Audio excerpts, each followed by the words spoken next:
Welcome back to another episode of the Anime and Spirituality podcast with me, the Cozy Sensei. I know that I have kept you all waiting for this new episode on One Piece Film Red, Uta, and the spirituality of music for long enough. I thank you for your patience. Life be lifing, adulthood be adulting, and you know what? We're all just rocking in this world and on this ship together.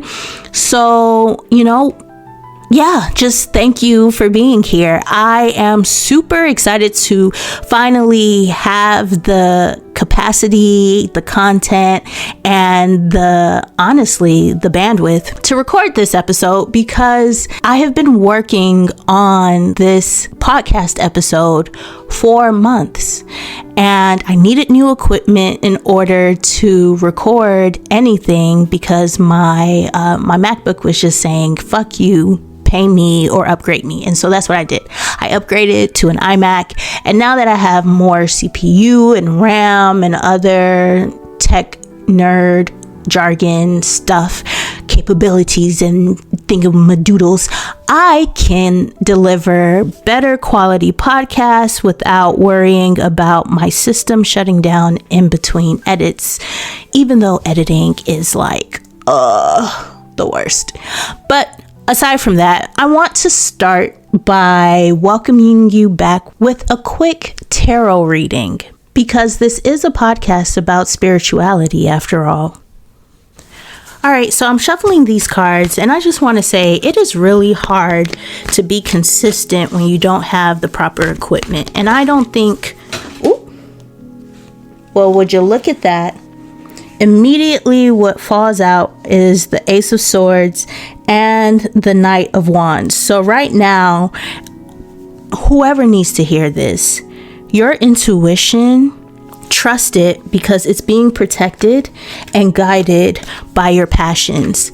Or maybe you could even look at it as whatever you are taking a lot of time to develop, to protect, to keep as a steward of your creative, your life, your love. Hold on. Follow your intuition. Whatever you want to do, this is the time to do it. You are being divinely led, protected, and guided to trust yourself, do the thing. And maybe this is a reading for myself, because the cards flew on the floor. They didn't even give me a chance to put them on the table. It's like the spirit needed to shut me up with that reading, because how am I saying that it's hard to be consistent when you don't have the proper equipment?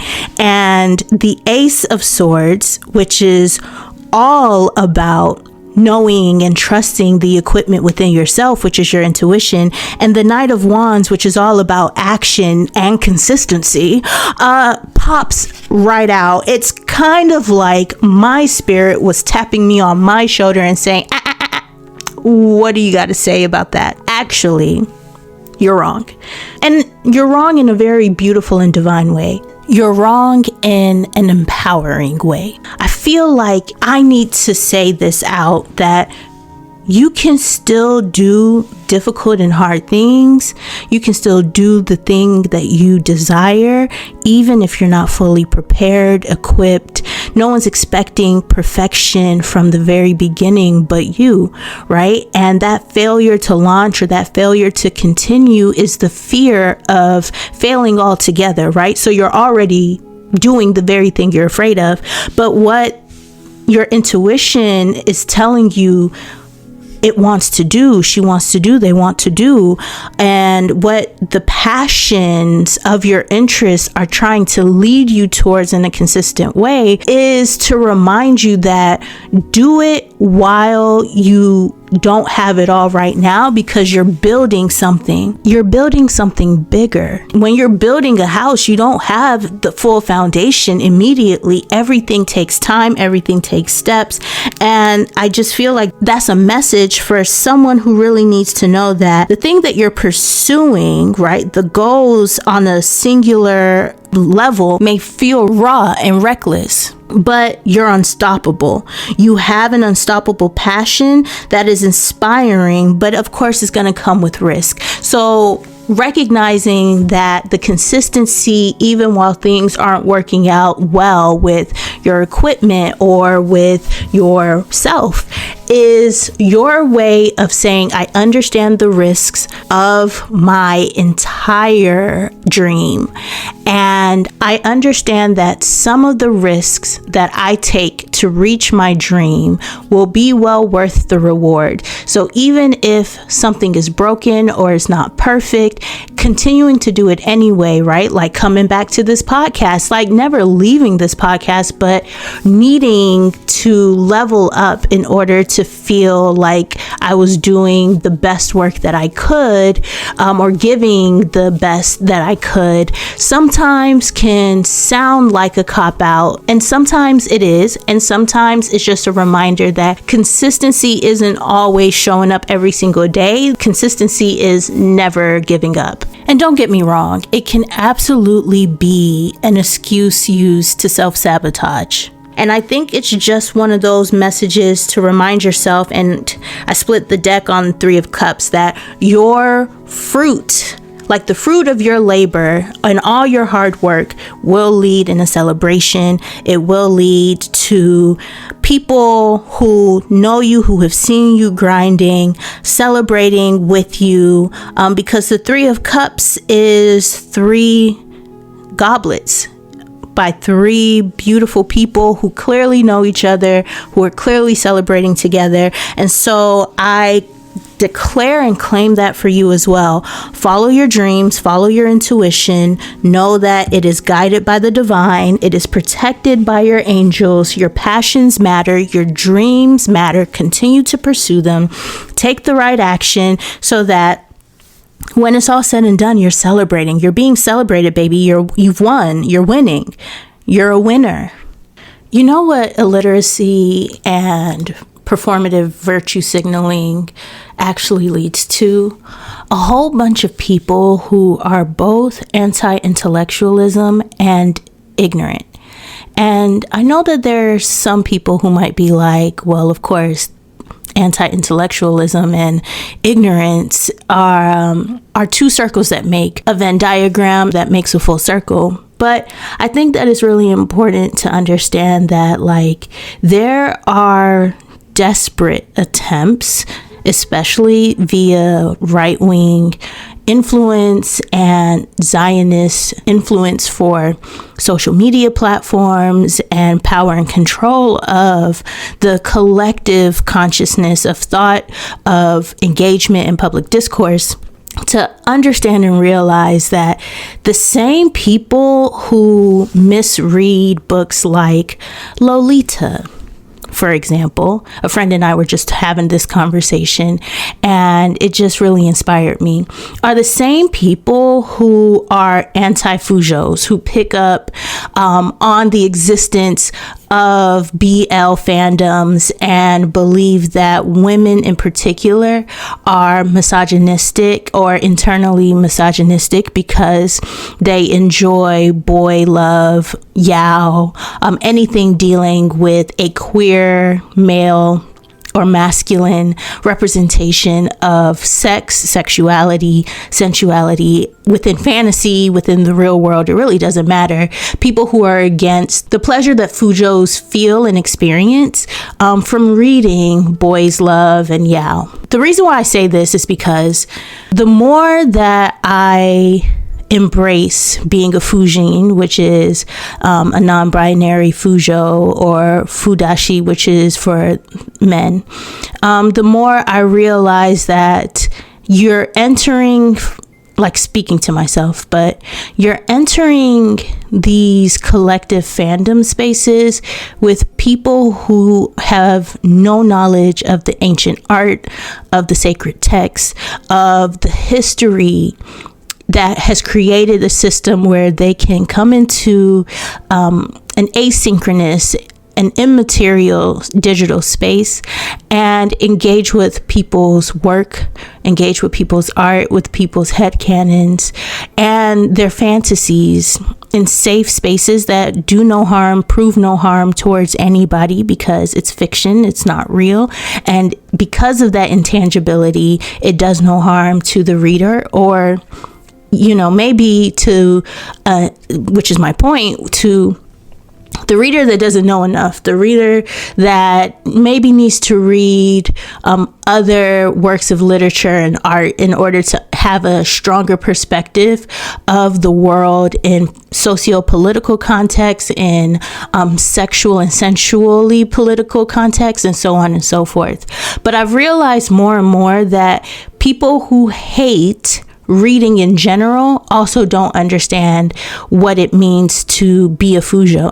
And people who are virtue signaling anti-intellectualism or this conservative approach to gender and sexuality and sensuality are not reading real books. They're reading manipulative, narcissistic, written, Machiavellian styled books. So like 48 Laws of Power, or they're looking at Rich Dad, Poor Dad, like books that feed the ego more than the soul.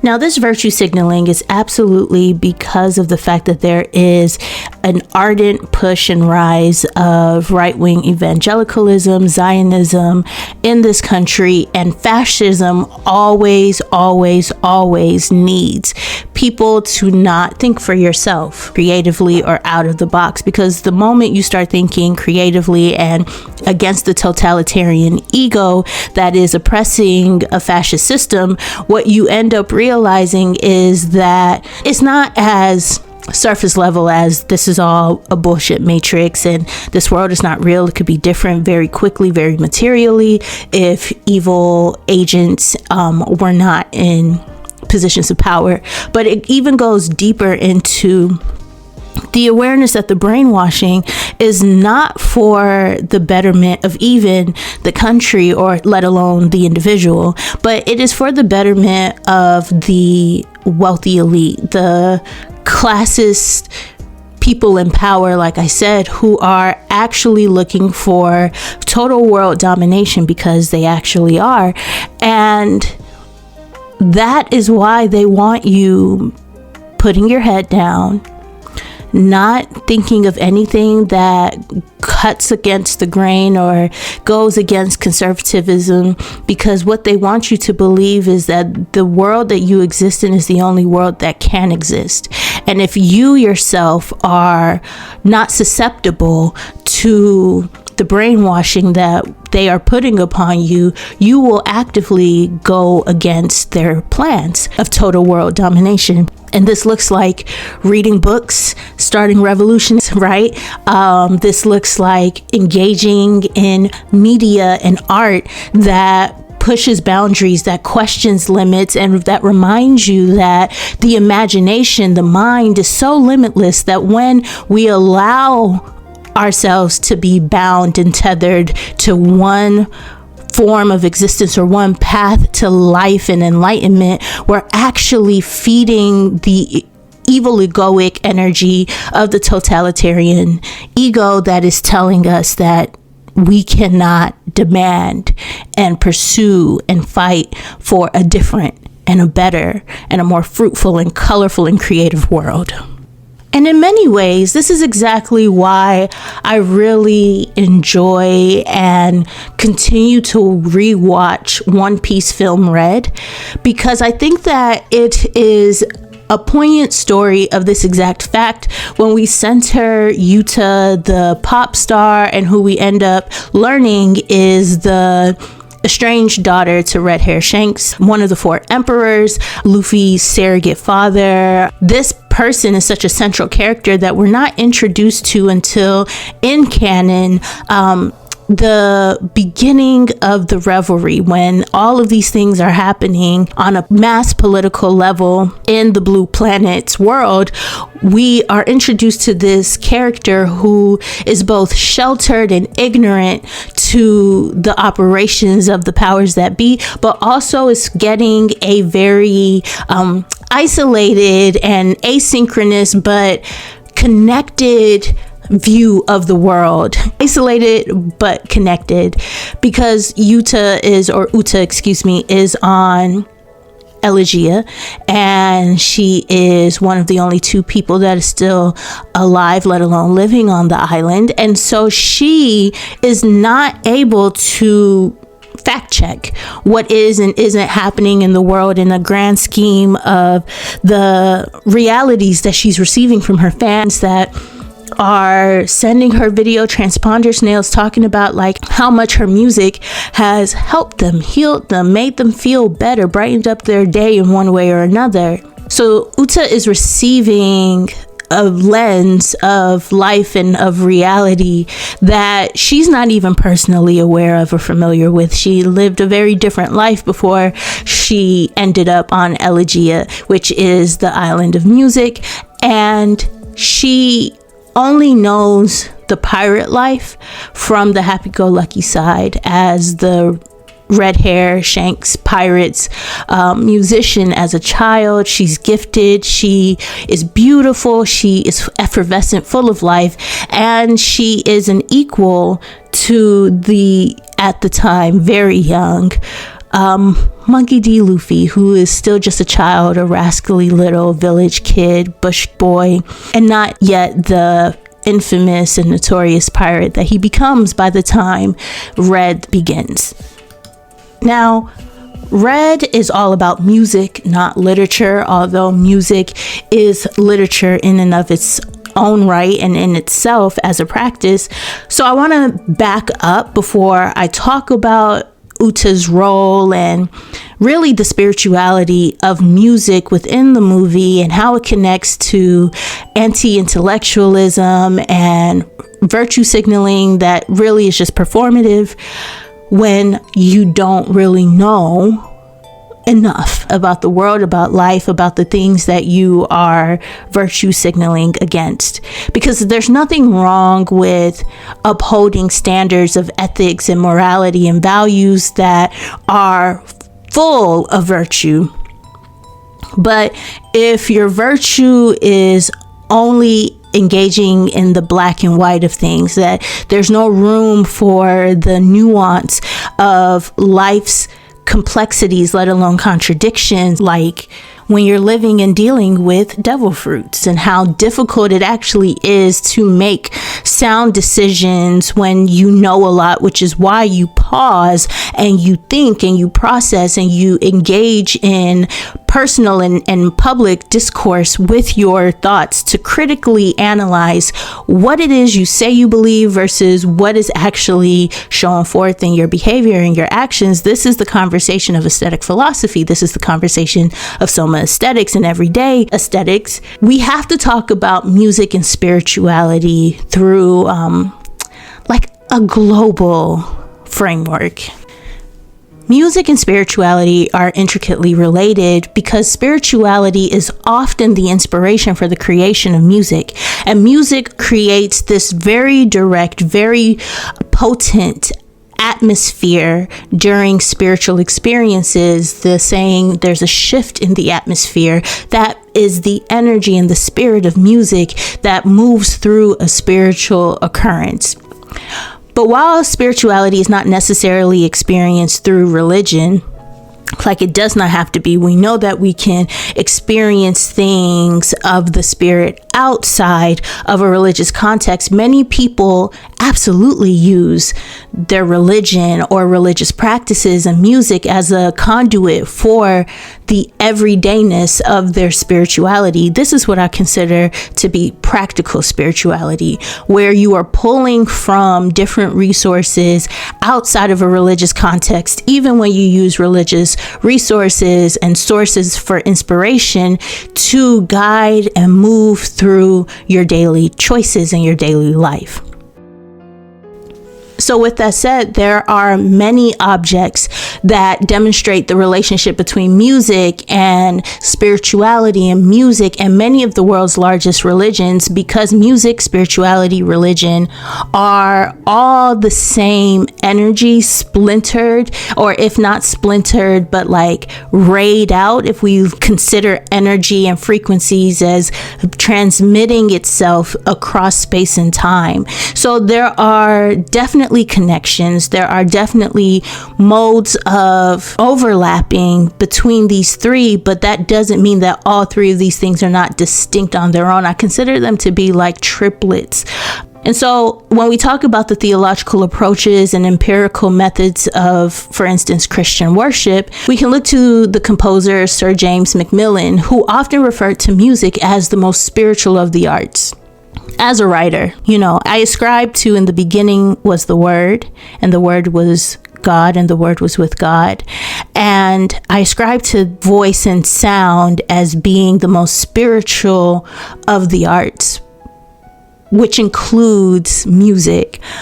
So I'm not saying that I disagree. I just feel like a composer would say that. And I actually don't blame any musician, past life musician, who feels this way, because as we see in the movie Red, music is the most spiritual thing that actually is the tether of people's souls to Uta's devil fruit power.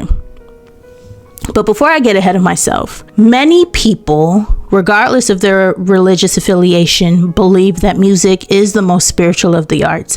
And in listening to music, we are drawn to the dimensions of human experience beyond the material, because sound transcends almost all. And it only is beaten out by light. But music consistently across cultures occupies this unique space, bridging the material and the spiritual world, and the material and spiritual dimensions of human life, in a way that you don't have to know how to read music. You don't have to be musically literate in order to feel the spirit that embodies any musical sound, style, genre. And that's why it works so well as a devil fruit power for mind control and soul capture. All right, so let's get into Uta's lore, her backstory, because Mama's is a villainess with a heart of gold and the right intentions, but as with a lot of things, when the spiritually naive engage in spiritual modalities and practices outside of their conscious awareness and abilities, so many things can go wrong at worst and awry at best.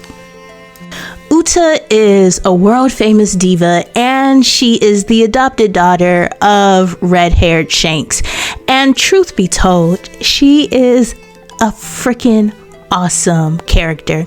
We're introduced to her in episode 1029 at the very tail end of the episode, and we're in the middle of the Wano arc at this time, and we just see this enigmatic girl walking at the edge of a cliff, this beautiful islandic cliff, and she's in this oversized jacket, and we're just like, okay, you're giving us the Todoroki split hair combo, half white, half red. You're giving us a lot of a new villain energy coming in. And we see her in chapter 1055 of the manga with a flashback to Luffy's childhood, which we end up seeing more of in One Piece Film Red. Now, I have to pause here and just say, I love One Piece Film Red. I love it so much that it fuels a lot of my Fujin headcanons, a lot of my ship dynamic for my favorite pairing comes from, of course, like their canon lore, because their love story is extremely beautiful, but it also comes from their dynamic in One Piece Film Red, among another one, but we'll get there another day. because I kind of don't want anybody guessing this shit, but it's pretty obvious. So back to Uta. Uta is left behind on Elegia, and it's the island of like the world's most famous music consortium, and Elegia is known as the island of music, and it's because the island itself is comprised of completely nothing but musicians. It has 3 huge land masses, and every single thing about the island itself is dedicated and devoted to music. It also houses Top Musica, which is the demon king of songs, which I think is just an incredible way of connecting music to spirituality by bringing in this monstrous entity that is created by the manifestation of people's negative thoughts through music.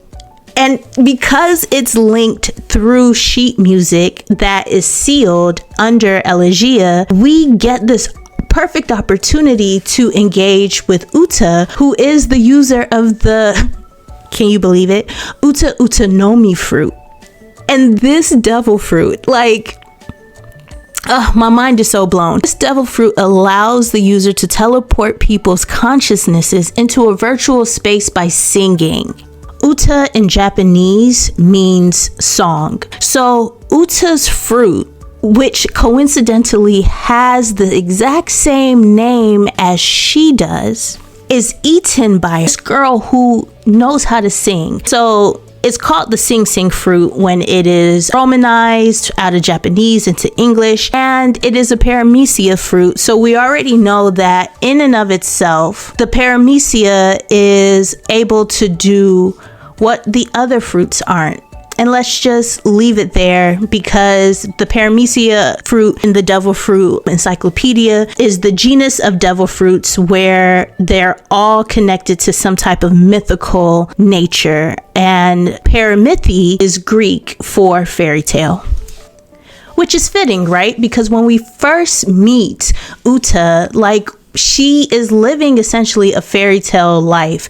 We're seeing her in this world where she is cut off from everything and everyone else except for Gordon, who is her music teacher, her benefactor, her mentor, her father figure after she is left on Elegia alone. We also see and hear of how moving and inspiring and beautiful Uta is. Everyone in the One Piece universe is a fan of Uta. She is their Beyonce.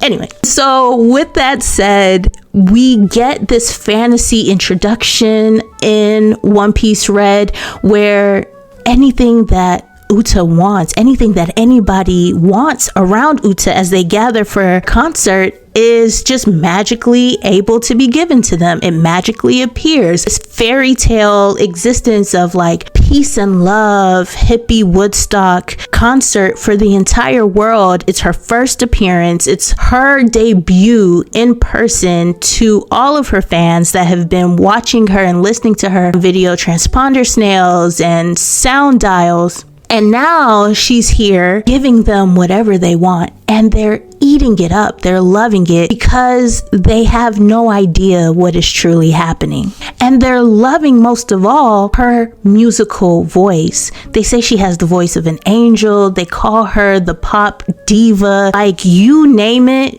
Uta is called. She was the musician of the red-haired pirates. So she has, from a very young age, whenever she ate this fruit, been incredibly spiritually gifted with the gift of song. And so song is the person who has eaten the Sing Sing fruit and is able to transport people through the lullaby of her voice into this dream space, even more into this dreamscape.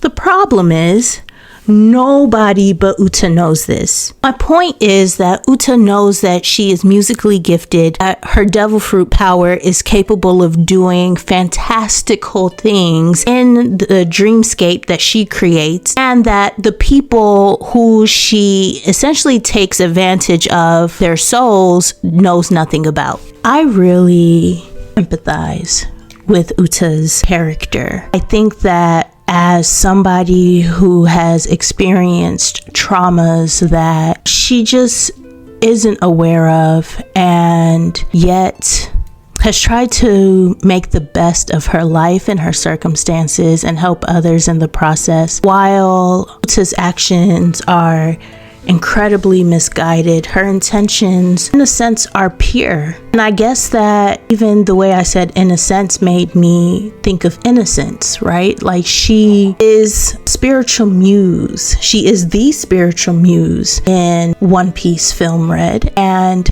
you know, it says at the 38-minute and 7-second mark, at first she only hoped to uplift them with her music. Fans started to hail Uta as some sort of savior for the downtrodden. Her singing is angelic. It feels healing, and there's something about when the wounded becomes the healer and then becomes the wounded healer, like Chiron in astrology, that reminds all of us a lot of times the person who's hurting the most is the one that wants to heal the most and wants to save the most. And it reminds me of one of the songs that she sings, and the lyrics start by her saying, "I'm sick and tired of being alone, want to be connected, have a bond to hold on to, just gonna lay it all out how I feel." And that's how she opens up to a really, really deep and dark side of the movie, where she is trying to explain to Luffy and to the Straw Hats and to really the pirates, everyone around, like, hey, listen up. I am actually trying to find community. I want everyone to be connected because I know what it's like to be alone. I know what it's like to feel disconnected and not have many people around me, because I know what it's like to have people around me that loved me and cared, or I thought they did, but they left me. And that's her story with the red-haired pirates, her misinformed belief of Shanks abandoning her. But I'm not gonna sit here and make this podcast episode like I haven't been there and judge her as though I don't understand the tune of a broken heart. And a great parallel of the opposite spiritual effect of Uta's devil fruit, bringing out the demonic musical spirit of Top Musica, is from the anime I was reincarnated as the seventh prince so I can take my time perfecting my musical ability. Number one, don't sleep on that manga series. But number two, there is a beloved nun named Isha, and her magical ability is called Divine Sorcery Luxa, or Boundless Innocence. And as long as Esha is singing, her holy, divinely blessed singing voice is able to literally keep away the wrath of the demons, of the main monster, who is the Pope, who creates holy magic, trying to take over the world, but uses it for evil. And so now here's this beloved sister of the Holy Church named Esha, who is divine innocence and the purity of Christ's light personified. Like, her singing voice literally heals all who hear it. And spoiler alert, but this is exactly why she becomes the next pope after they defeat the big bad. So it is a great parallel of how a beautiful voice, an angelically, spiritually blessed voice, can be used for either good or, in Uta's case, evil.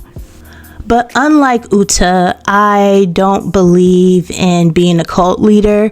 I think that the moment she started taking wake shrooms in order to trap people in her dream world, and just knowing spirituality around psychedelics and how a lot of times the way that cult leaders end their entire following is by poisoning them, of course without their consent, and sometimes with, but not with the same knowledge and understanding of the ramifications that cult leader has for their nefarious plan. And that's where Uta messes up. The spiritual muse becomes the cult leader that then wants to become the serial killer, and she is absolutely a threat to the world, let alone the world government, because of that. Because, girl, what are you doing? Why are you taking wake shrooms to trap people's souls in your devil fruits illusion? And these people were gonna die. Like, their bodies were going to just perish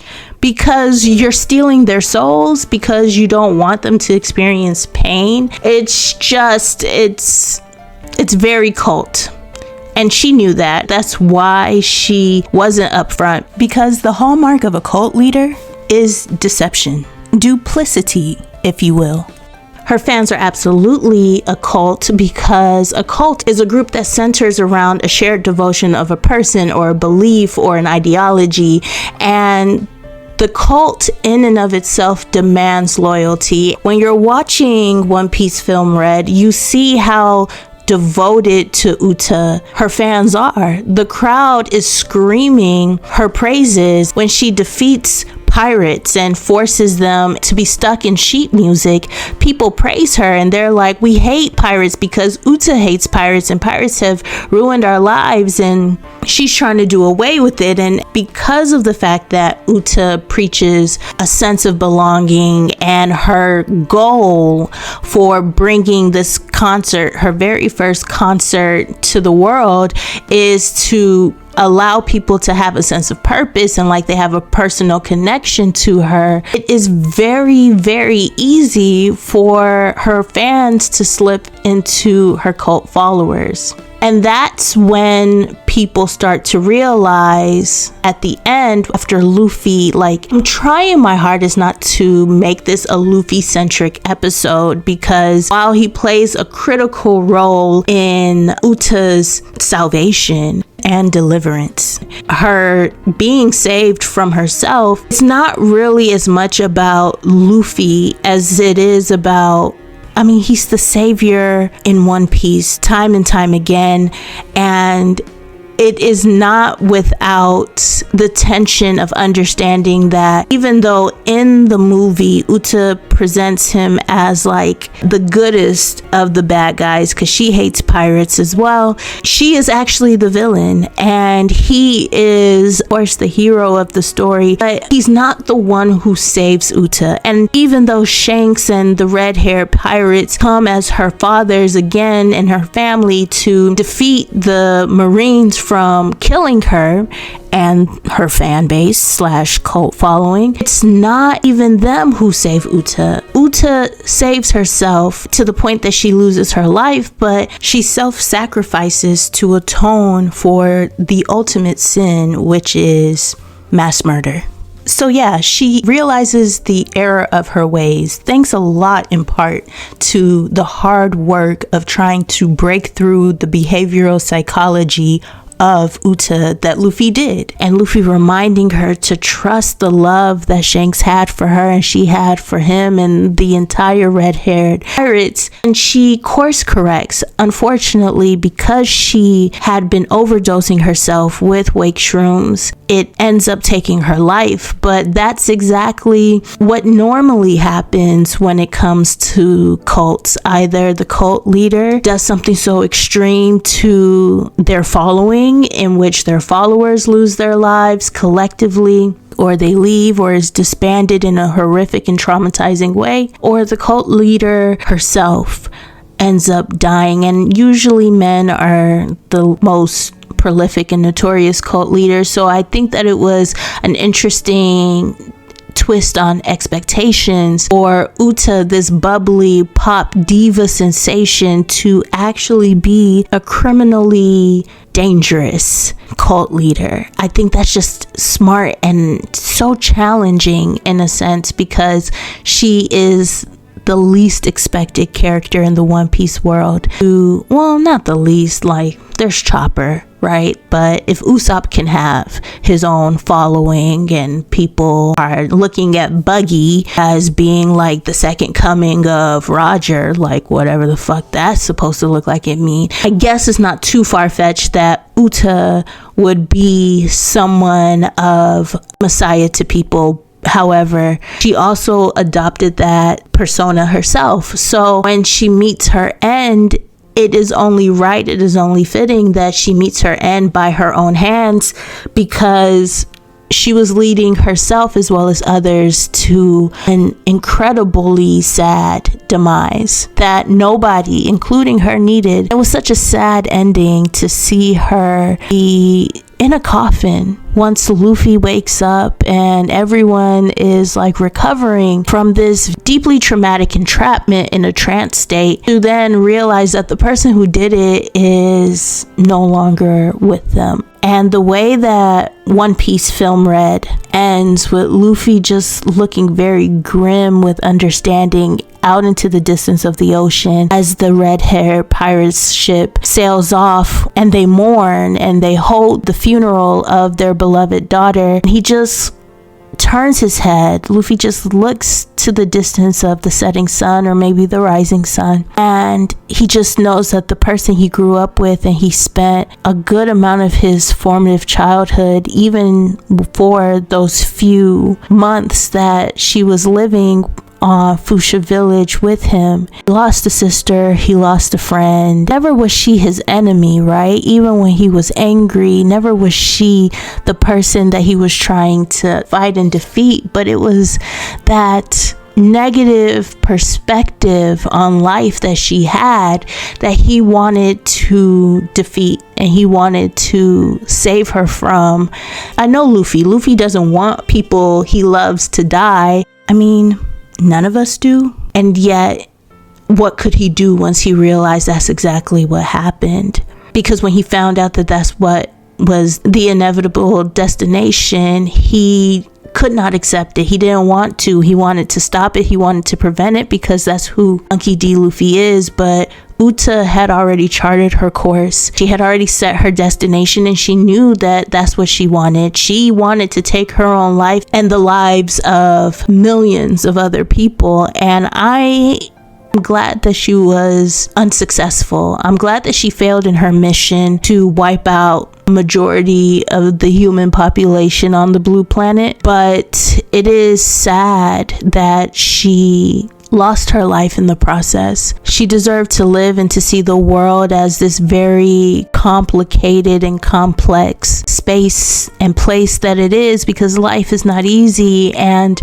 I love that the movie is even named Red, because red is about sacrifice, and it's about love, and it's about protection and bloodshed and loss and passion and fury. And it's just such a dynamic color. And of course, her father, her adopted father, but the only father that she ever knew and loved, is named Red-Haired Shanks. And Shanks is just as much Luffy's surrogate and adoptive father as hers. So he plays this really pivotal role in the formation of two children who take the world by storm, become celebrities in their own right, in their own lanes, and have very different perspectives on life because of him, because of his influence, but also have very different end stories. Like, against all odds, Luffy is still alive and he's still writing his story, or at least Oda is. And as we know, as I keep saying, Uta ended her story in the way that she wanted to, in the way that she felt she had to. And I think that because she chose to leave this world, this is a very Afro-pessimism perspective, because she chose to leave this world on her own volition, I believe she's at peace. But you see, after recording this episode, I actually watched Red with my One Piece shipdom community, and I have so many more things to say with a new and fresh eye around like what was wrong with Uta, but it's too much to put in this episode right now. I've already finished editing this episode, so it's like I'm not trying to add another layer when I could just give you another episode. Yeah, it's been so long. It's like, why not? Why not break this topic up into 2 episodes? I've done it before. Why not do it again? So stick around for part 2 is coming in the next episode of the Anime and Spirituality podcast on Substack and YouTube. So thank you for listening, and make sure you come back, because we're going to dig into Uta's ass. Like, she needs to sit down and have a therapy session, some EDMR work done, some past life regression therapy executed upon her. Her soul needs to heal. And it's so funny that her power exists in the soul world, because that's exactly what her soul needs to do. And that wraps up another episode of the Anime is Spirituality podcast with me, your host, the Cozy Sensei. I honestly enjoyed recording this episode because I got the opportunity to rewatch Red in community with a whole bunch of virtual friends in our Discord server for our favorite ship. And it's really great being able to watch a movie with people who enjoy what you enjoy. Like, it's not the same thing as going to a movie theater to sit in a crowd. I guess it is, but it was a lot more intimate. And because we all stand a very specific ship that shows up multiple times in One Piece Film Red, it was really nice to like commiserate and have all of our shipdom's brain rot just overflow in our watching and in our chatting about a movie that really is spiritual at its core. Because when you're talking about music and you're talking about belonging and you're talking about togetherness and what does it mean to spend your life and your time with people who you just want to see and make happy, that's what that experience felt like. And it was a really great way to come to the end of the first month of the new year. And if you're listening to this in years to come, this is 2026. And I have been just really grateful for the opportunity to talk about Uta in a way that I still don't feel like I did her justice. I think she's a very straightforward character, but complex in her emotional depth. Like, her taking wake shrooms and the psychedelics and the spirituality of psychedelics and wanting to do a very cult-like thing. But if life has been hard for you and you're struggling with belonging, you're struggling with living the life that you have, you are not alone. And know that you have people in this world that are paid and trained, and also who aren't, and hopefully who love you, that you can reach out to. And so the International Association for Suicide Prevention is easily reached at 988lifeline.org. You can also text the numbers 988 and you will be able to chat with somebody, text somebody, call somebody. There are peers, there are counselors, there are volunteers that can help you talk through suicidal ideations. As somebody who has passively experienced SI, I understand that it feels impossible to ask for help or believe that anybody is capable and willing to listen to you, but there is help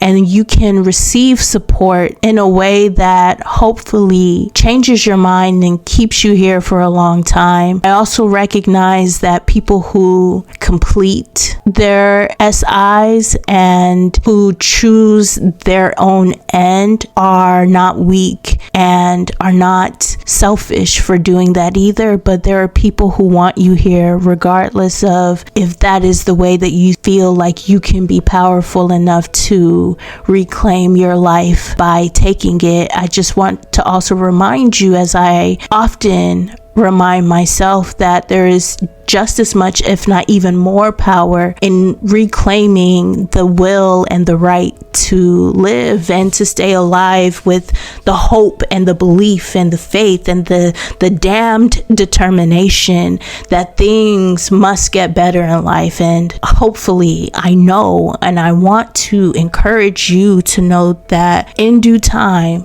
it will get better, but you need a safety plan in order for that to happen.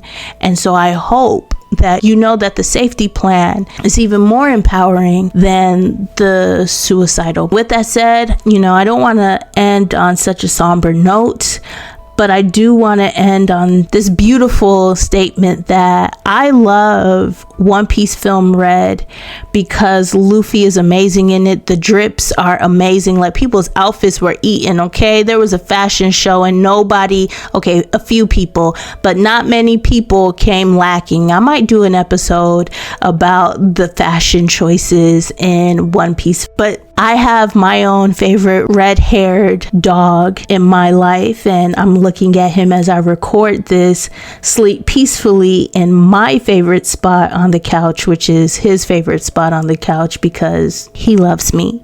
And I love him so much that I want to stick around and live to see him every morning and go to sleep with him every night. And that is the spirituality of belonging, is knowing that there is someone, whether they are human or not, that loves you and that you can love enough to want to see another bright and beautiful or dreary and gloomy day with, just to weather the storm together and know you're not alone. We all deserve it. You most especially. If you want to follow me on TikTok, please do. I am Soul, the spiritual pirate, on TikTok, aka the Cozy Mugiwara. I love you, and I'll see you at the next episode of the Anime Spirituality Podcast on YouTube and Substack. Have a good whatever time of the day or night it is that you're listening to this. So until next time, peace.